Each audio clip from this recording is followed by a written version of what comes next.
Bonjour à toutes et à tous, apprentis hackeuses et apprentis hackers. Comme vous pouvez le voir à l'image, aujourd'hui on va s'attaquer à la machine Worker sur Hack the Box. Worker, c'est une machine sympa parce qu'en fait ça parle de tout ce qui est concept DevOps. Donc DevOps, hein, pour les non-initiés, c'est on va dire un mouvement et une pratique technique visant à unir le monde du développement logiciel et le monde de l'administration système, l'administration des infrastructures informatiques. Donc Dev pour développement logiciel et Ops pour opérationnel, administration système. Et si on met les deux ensemble, c'est donc du DevOps. Et le DevOps est de plus en plus répandu aujourd'hui, donc et ça nécessite tout ce qui est donc intégration continue, pipeline, etc., d'avoir des privilèges plutôt élevés au sein de l'organisation, ce qui évidemment du coup implique que c'est des cibles intéressantes pour des hackers. Du coup, on va essayer de hacker cette machine. Comme à chaque fois, j'ai déjà fait le scan Nmap. On voit qu'il y a 3 ports ouverts, donc 80 HTTP très courant, WinRM assez courant sur les cibles Windows, et SVN beaucoup moins courant. Moi ça fait des années que je l'ai pas vu de SVN, mais effectivement il y a peut-être 10 ans en arrière je jouais avec SVN, peut-être même plus que ça maintenant.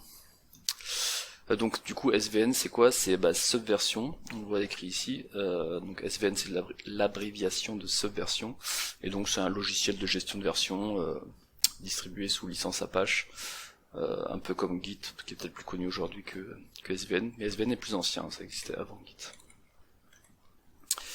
Ok, donc du coup on va voir que ça va être la bonne piste à creuser, puisqu'en fait si on va sur le port 80 de notre cible,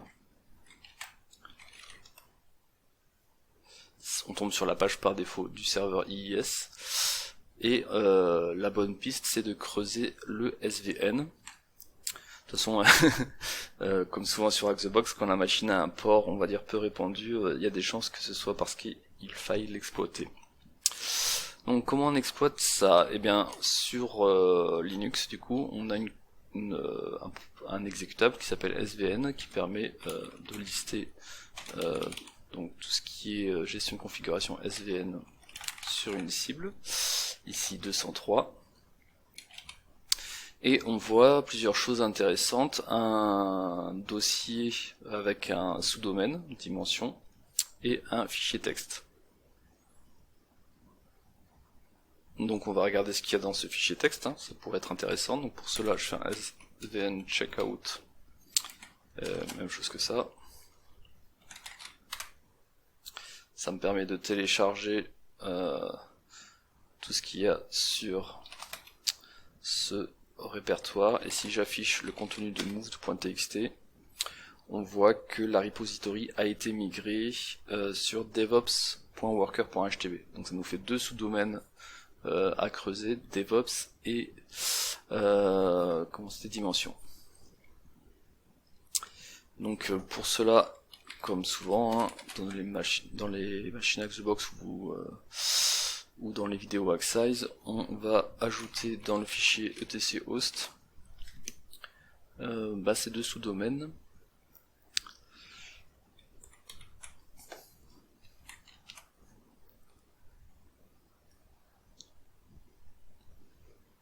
Ah oui, c'est vrai que Mousepad il met 3 plombes à se lancer depuis quelques temps, je sais pas pourquoi. En plus ça se trouve je l'avais déjà fait en préparant la vidéo, mais comme je l'ai préparé il y a un petit moment, je ne sais plus.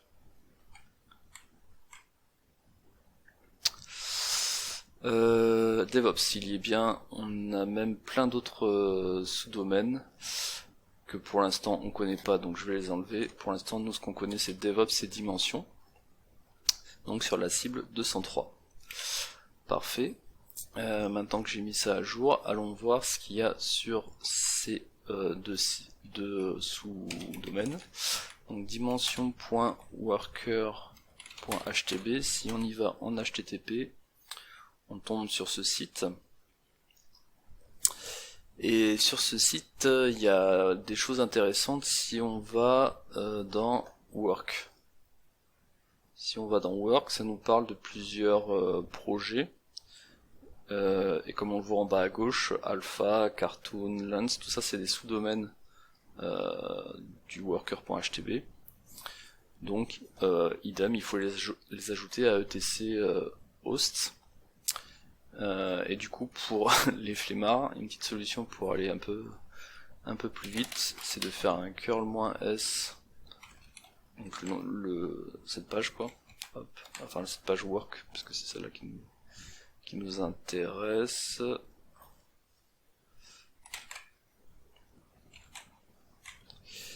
Et donc je vais faire un grep là-dessus.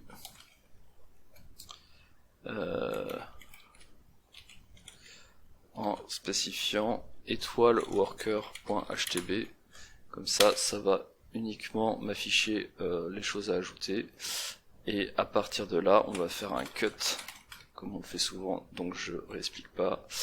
F1 -D, non ça doit être le deuxième champ puisqu'il y a 2 slash, le séparateur c'est slash, perdu, troisième, voilà. Bon, c'est juste s'il y en avait vraiment 50, ça aurait été une bonne astuce pour les ajouter. Là, il n'y en a pas 50 non plus, donc on aurait pu le faire à la main, c'était pas vraiment plus long. Et ne pas oublier que c'est des tabulations entre chaque. Voilà, ils sont tous ajoutés dans notre fichier etc host. Donc maintenant qu'on a tous ces sous-domaines, bon évidemment le but c'est de tous les parcourir un par un pour voir à quoi on a accès. Une autre chose qu'on n'a pas faite qui est intéressante et qui est la bonne piste, je prends directement la bonne piste, je rappelle puisque j'ai déjà fait la machine. En temps normal ça prend plus de temps parce qu'on suit plein de fausses pistes. Donc là une des pistes qu'on aurait suivies et qu'on aurait découvert après que c'est la bonne, c'est de faire un svn log, donc qui permet d'afficher les logs de gestion de conf. Et on voit que sur la release 2, il y a eu un script de déploiement qui a été ajouté. Donc ça peut être très intéressant de regarder le contenu de ce script. Donc pour cela on fait svn update -r2 pour release 2. Et il nous envoie la release 2, enfin il télécharge la release 2. Et si j'affiche ce script deploy.ps1 qui est PowerShell du coup, qui était dans la release 2, on voit qu'il est super intéressant puisqu'il contient un login et un mot de passe sur donc c'est un script d'automatisation qui va utiliser ces logins pour faire des choses. Donc nous ce qu'on a envie de voir, c'est est-ce que ces login mot de passe nous servent quelque part. Donc on peut les tester sur WinRM. Je rappelle au début dans les ports ouverts on avait WinRM 80 et 3690, donc le seul qui nous permettrait d'avoir un shell avec des logins mots de passe c'est le WinRM, mais si on essaye ça marche pas, donc ce n'est pas la bonne piste. Par contre la bonne piste c'est de suivre le DevOps là, on l'avait pas testé, DevOps, un des premiers sous-domaines qu'on avait trouvé.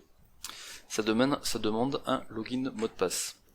Et du coup, si on met ce qu'on vient de trouver comme login mot de passe, Nathan et Wendell 98, là ça passe. Donc ce login mot de passe nous permet d'accéder à l'interface Azure DevOps avec les droits de Nathan dont on a récupéré le mot de passe. Alors, donc Nathan il a accès à ce projet, Smart Hotel 360. D'ailleurs Nathan du coup c'est Nathalie.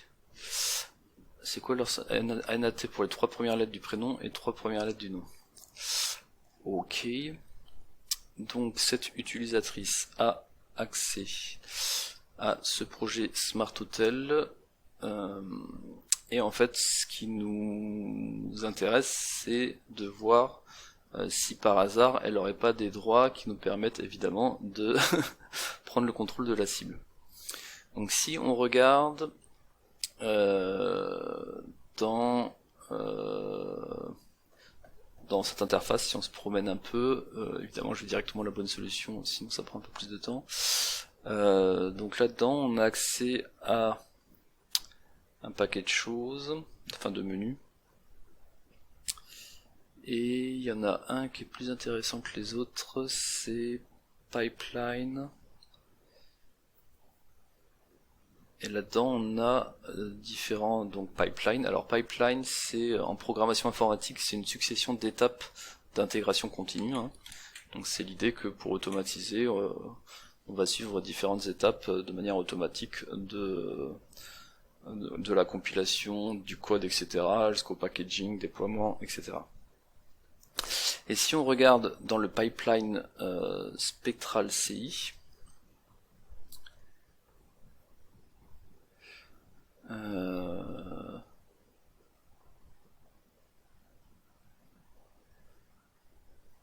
alors à quel endroit on peut regarder ça? View.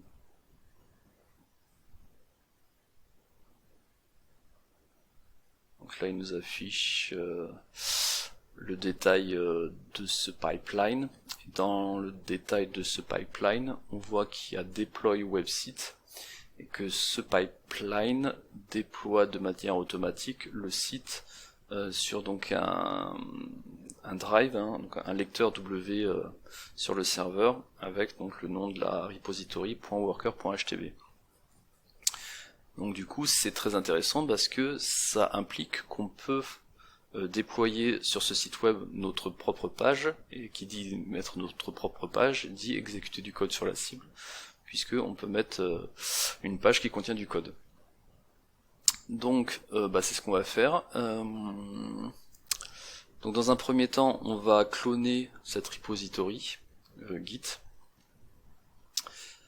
Alors git clone, donc le login nat EHEN, le mot de passe OneDev98, la cible donc c'est devops.worker.htb, et ensuite Ekenas Smart Hotel, Ekenas Smart Hotel 360, et là c'est le répertoire /git spectral CI.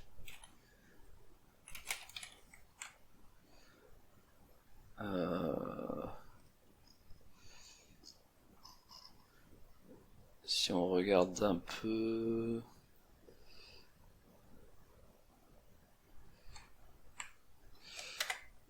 ça doit passer, hein. Voilà, donc j'ai dumpé via Git la repository. Il me l'a mis dans Spectral. Elle est là. Et du coup l'idée c'est on va créer une nouvelle branche dans ce pipeline pour écrire notre script de backdoor entre guillemets. Enfin en gros le script qui va exécuter du code sur la cible. Donc pour cela je fais un checkout, ça je pense qu'on l'a déjà fait dans une précédente vidéo avec Size, donc je ne m'étends pas sur le sujet, et on va l'appeler shell. Bon c'est pas très discret, hein, dans la vraie vie on l'appellerait pas shell. Et une fois qu'on a fait ça, on va récupérer notre script pour exécuter du code. Donc là on va prendre un script qui est présent directement dans Kali, dans les web shells. Comme on est sur de l'ASPX, on va prendre un web shell ASPX qu'on va appeler lisbeth.aspx.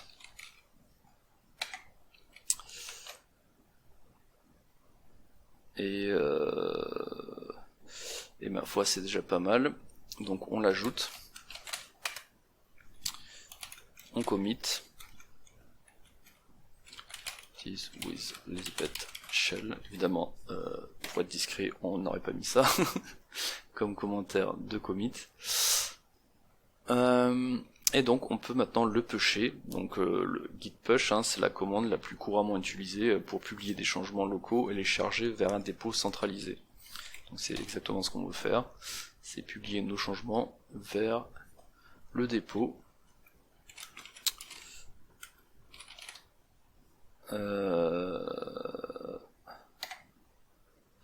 Allons-y.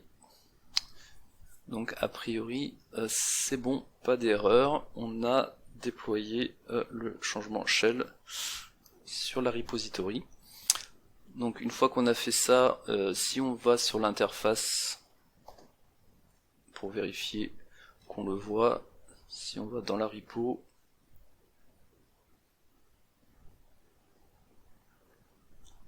on voit ici child now, create a pull request. Donc on va créer la pull request.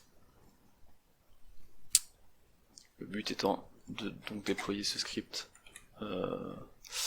isbet-shell sur la prod pour qu'on puisse ensuite le taper directement en HTTPS. En HTTP pardon, non on n'est pas en HTTPS. Du coup, je laisse le titre par défaut, je m'embête pas. Je pense qu'ici par contre il va vouloir quelque chose. Donc on va mettre on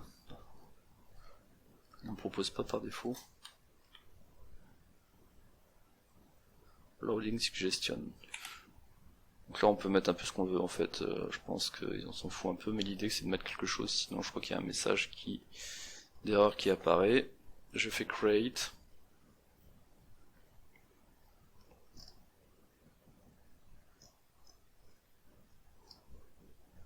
Loading. Ça charge.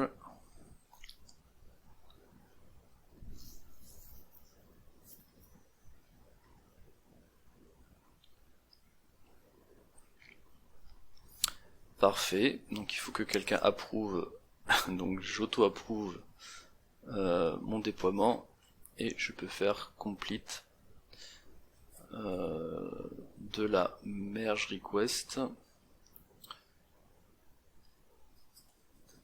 Complete merge.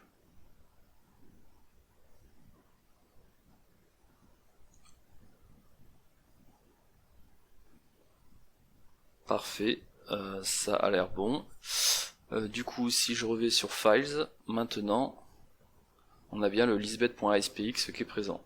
Donc évidemment, il ne faut pas cliquer dessus ici, puisque là ça sert à rien, on va juste afficher le code source.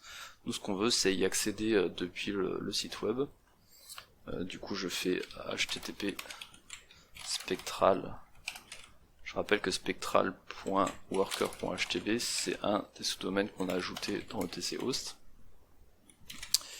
Et ici, on va mettre le nom de notre script à lisbeth.aspx. Parfait, donc le script a bien été déployé sur ce site web, et du coup l'ASPX est bien exécuté comme code sur la cible. Et donc je peux faire par exemple un ou ami, et je peux exécuter du code sur la cible. Super, top tip top. Donc ensuite, moi à l'époque où j'avais fait la machine, je m'étais fait chier à faire un reverse shell, et en fait c'est pas spécialement nécessaire, donc on va pas le faire. Ici donc il faut faire de l'énumération. On va faire donc un get ps drive pour voir quels sont les lecteurs disponibles sur la cible. On voit que il y a notamment le W où on vient d'écrire dedans, hein, ça on l'avait vu au niveau des repositories. Donc si je regarde un peu ce qu'il y a sur ce W, on voit qu'il y a les SVN repositories en effet. Si je regarde ce qu'il y a dans les SVN repositories, il y a un répertoire WW et un répertoire conf qui semble intéressant. Et là on a un fichier password qu'on a évidemment envie de regarder. Donc il faut remplacer dir par type, puisqu'on est en Windows. Et on peut afficher beaucoup de login mot de passe qui sont présents dans ce fichier. Super, du coup je les écris dans un fichier que je vais appeler user.password. Je colle ce bordel et après je vais les extraire comme on a l'habitude, c'est-à-dire cut moins D pour dire le séparateur qui va être un espace, moins F1 pour prendre le premier champ de user.pass, on vérifie, c'est bien ça, donc je l'envoie en sortie dans un fichier qu'on va appeler user.list, comme ça mon fichier user.list contient la liste des utilisateurs, et je refais de la même manip mais sur le champ 3,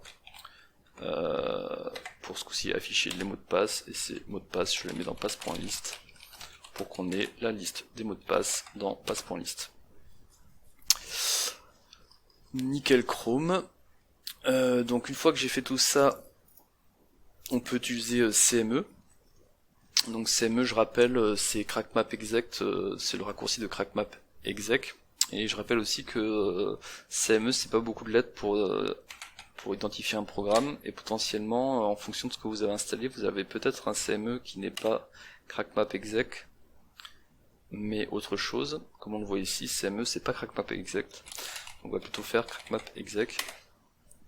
On est sûr de ne pas se tromper au lieu d'utiliser CME comme exécutable. Ok, du coup je fais un crackmap.exec WinRM, donc je vais tester ces login mots de passe en WinRM sur la cible pour voir s'il y en a un qui passe.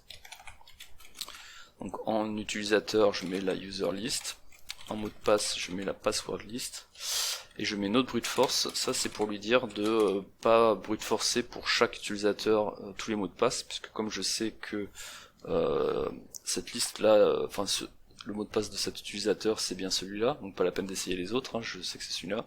Donc en fait en mettant no brute force, il va faire juste ligne par ligne, donc tester ça, cet utilisateur avec ce mot de passe, cet utilisateur avec ce mot de passe, jusqu'à en bas quoi.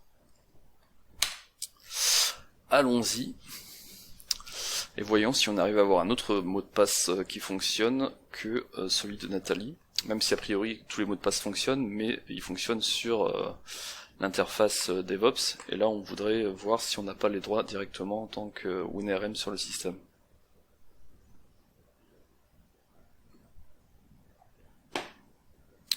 Ça mouline. Est-ce que j'aurais fait une erreur dans ma commande ? C'est juste qu'il prend un peu de temps pour lancer ces requêtes WinRM. Donc comme il mouline un peu, je vais en profiter peut-être pour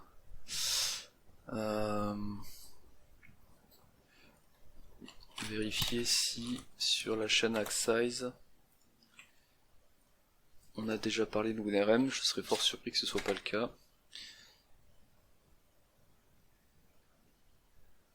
Donc sur AxSize, si je fais recherche WinRM, on voit qu'on en a parlé sur HTV Sona, la machine HTV Sona. Et voilà, pendant ce temps-là, il a fait ses essais et on voit que RoBSL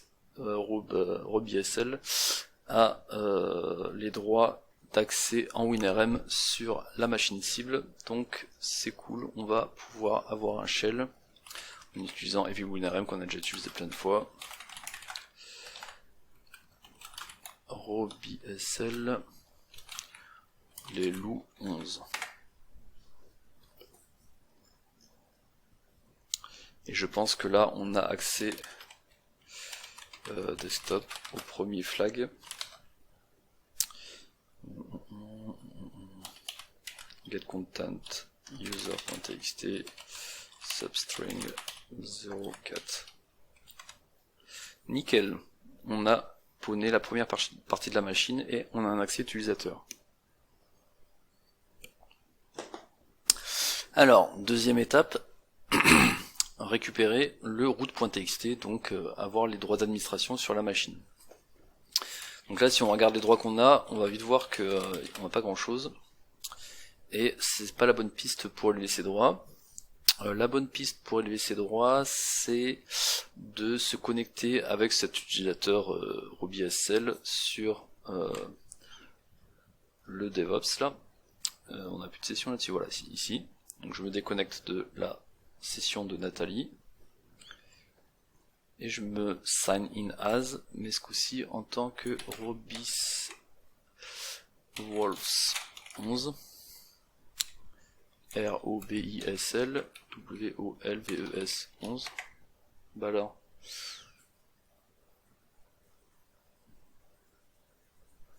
Pourquoi ça passe pas? Soit je fais des erreurs de frappe, soit il y a un truc qui va pas.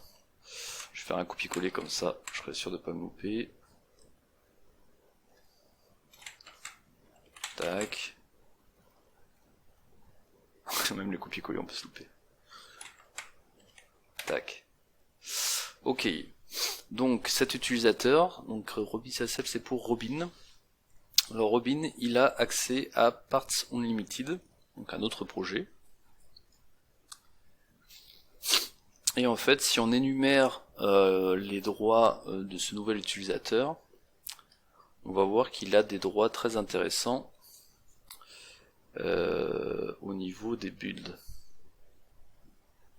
Si je dis pas de bêtises. Comment on peut aller voir ça? Ah, je crois que c'est dans Project Setting. C'est où les Project Setting?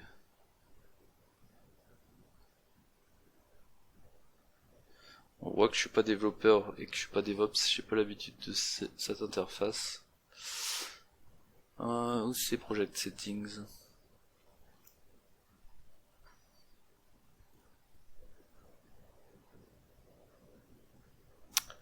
Wiki.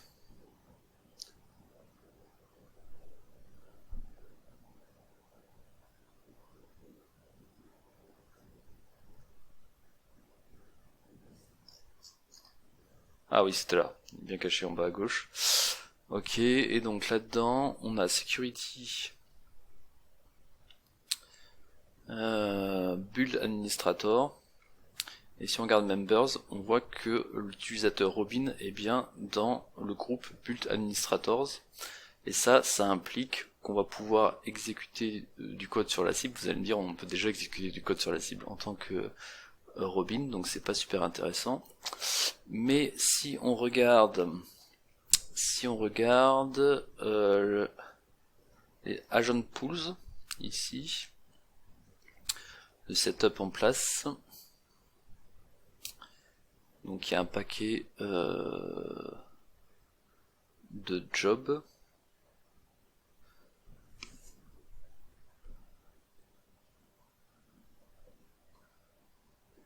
Et on a donc l'agent Hamilton 11.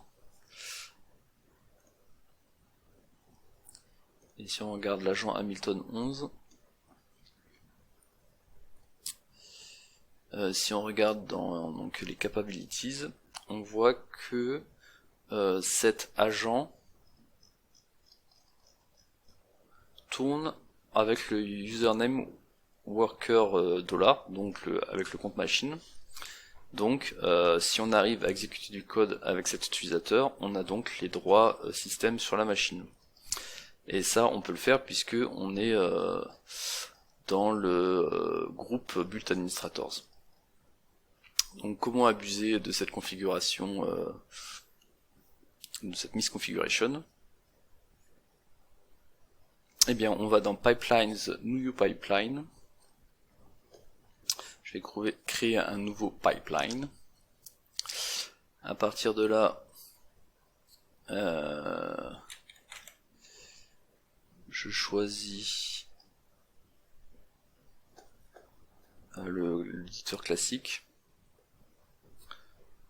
Sur RepoGit, ça me va. On continue. Dans le template, je prends le truc sans template, apply. Et là-dedans, je vais dans Agent Job. Alors d'abord, il faut que je sélectionne Setup. Voilà. Et là, dans Agent Job, je vois donc ce qui est fait au moment de l'exécution de ce pipeline. Et donc l'idée, c'est que je vais ajouter dans le pipeline un job.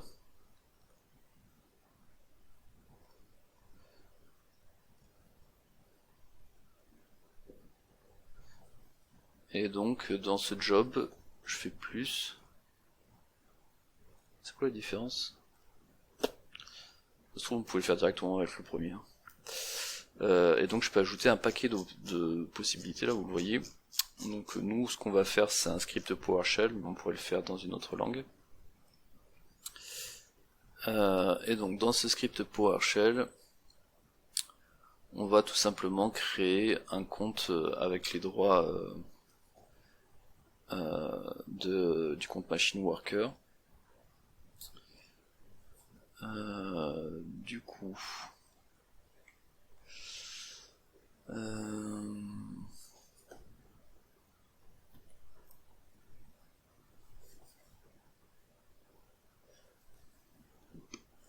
display name, on s'en fout un peu, on peut laisser PowerShell. Script pass, c'est pas ce que je veux moi, hein. Moi je veux carrément mettre du code directement. Du coup je me suis peut-être couré, voyons voir. Il y avait peut-être un truc genre PowerShell commande.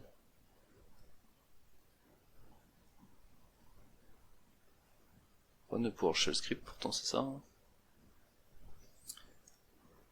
Ah, peut-être qu'il faut mettre inline. Voilà. Et donc là, au lieu de mettre white host hello world, ça je m'en fous un peu, je vais faire mettre user. Donc je vais mettre Lisbeth. Un mot de passe qui sera rox 1, 2, 3, 4, 5 point d'exclamation /add. Et suite à ça, on va faire point virgule net local group administrators Lisbeth /add. Donc je crée le compte de Lisbeth, un compte local sur la machine worker. Je la mets dans le groupe administrateur, administratrice, et c'est déjà pas mal. Parfois aussi on ajoute dans le groupe pour avoir les accès en RDP, mais là on va pas s'embêter, on va y accéder via WinRM. Ma foi, ça me paraît pas mal. Où c'est que j'enregistre ce truc? Save and queue. Save command, Lisbeth Rox. Il a besoin d'un truc où je peux faire OK. Non, c'est bon. Le commentaire n'était pas obligatoire. Et donc, si on va sur ce build, donc il exécute les deux agents de job. Je suis sûr que le premier ne servait à rien en fait.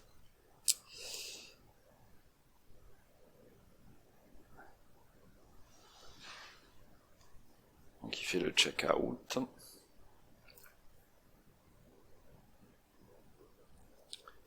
Qui prend vachement de temps.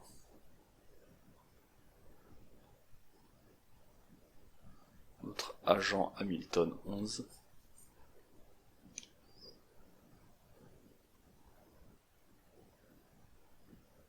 Il finit le checkout, post-job. Et là, il exécute notre script. Apparemment, tout avec succès. Nickel. Voyons voir. Donc, si je me casse de ma session en tant que Robin du coup, et que je me connecte en tant que Lisbeth avec le mot de passe qu'on a spécifié, qui était, c'était quoi déjà? Rox 1, 2, 3, 4, 5. Point d'exclamation. Ça passe. On a les droits de Lisbeth, et Lisbeth a les droits bien plus élevés que les droits de Robin, comme on peut le voir ici. Et donc je peux aller dans Users, Administrator, Tor, Desktop, et il y a bien le flag root.txt que j'affiche avec le substring, histoire de ne pas l'afficher en entier. Et voilà, la machine est compromise. Donc, qu'est-ce qu'on peut dire d'un point de vue Blue Team? Du coup, on peut dire qu'il faut faire attention à la configuration des pipelines. puisque une mauvaise configuration peut engendrer, suite à la compromission d'un compte, une évaluation de privilèges et une compromission plus grande. Sur le sujet, je vous recommande, ce sera d'ailleurs la hackeuse de la semaine qui illustre cette vidéo, Masha Sedova, qui a participé à un podcast, dont je vais mettre le lien sous la vidéo évidemment, qui parle donc de comment apprendre aux équipes de l'entreprise, on va dire l'esprit hacker et comment mieux se défendre, et elle parle notamment de cette nouvelle problématique liée au DevOps. Voilà, j'espère que ça vous a intéressé, n'hésitez pas à laisser des commentaires, et je vous dis à la fois prochaine pour faire un pas de plus vers le niveau hacking de Lisbeth Salander.